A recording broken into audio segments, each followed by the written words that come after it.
Good morning mga ka-abroad, mga ka-ex-abroad. Kumusta kayong lahat? Isang magandang umaga sa inyong lahat. Saang panig ng earth man kayo naroroon sa mga sumandaling ito. At tayo naman ay back to Ragay na ulit. Dahil tapos na yung ating Mount Mayon o Kagsawa Ruins Loop Ride na tayo nga ay naimbitahan na sumama.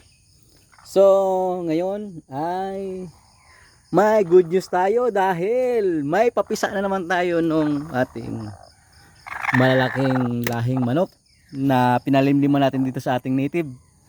Ginawa natin silang incubator dahil wala pa tayong kakayahang bumili ng tunay na incubator. So tingnan natin ang ating hello mga chicken. Ayan oh, mga itim, mga alak ito ni itim, pero meron ding hindi itim. Ayun oh, bali yun, may papipisa pa yung isa oh. So hayaan muna natin sila dyan. Kaya pala nung nagpatuka kanina hindi na bumaba itong inahin, meron na siyang napisang sisiw. Bali hindi ko na matandaan kung ilan ang itlog na nilagay ko dito kasi binawasan ko yan. Kasi itong isang inahin natin dito puro bugok yung itlog. So kawawa naman, maluluka itong inahin natin. Binigyan natin siya dito ng 5 pirasong itlog galing doon sa ating malalaking itlog and ng malalaking lahi ng manok. And ito na, meron na rin siyang sisiw. Ayun oh. Hindi ko lang alam kung napisa na lahat, pero good news ito kasi sabay-sabay naman talaga itong mapipisa kasi galing ito sa isang pugad. Pinaghati ko lang yung mga itlog. So expected na ito na meron talaga sila na mapipisa. And siguro mamayang hapon ay tingnan natin kung ilan na ito napisa niya.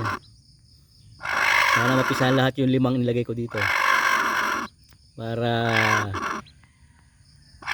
happy yung ating mini farm. Patingin lang. Meron pang hindi pisa. So hayaan muna natin. Ayun, success naman yung ating yung ating pagpapalit itlog. At itong ating ilang mga tatsaw na ito ay itatali na natin kasi sayang naman kung mapulutan.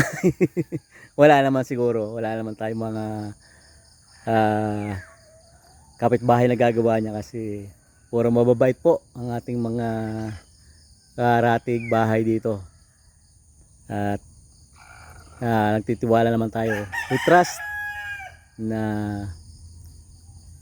lahat tayo dito ay mababait. So yan lamang mula rito sa ating mini farm dito sa Ragay. Salamat sa panonood and see you sa next upload. Bye bye.